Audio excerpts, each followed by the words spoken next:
So here we are in February 29th, leap day, third weekend of storms.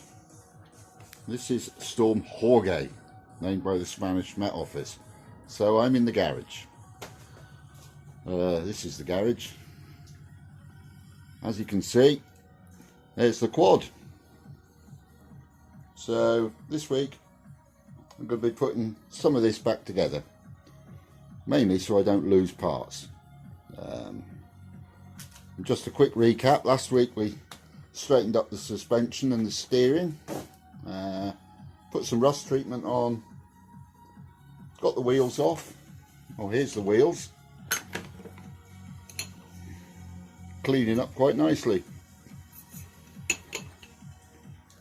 So in a moment we'll get to it.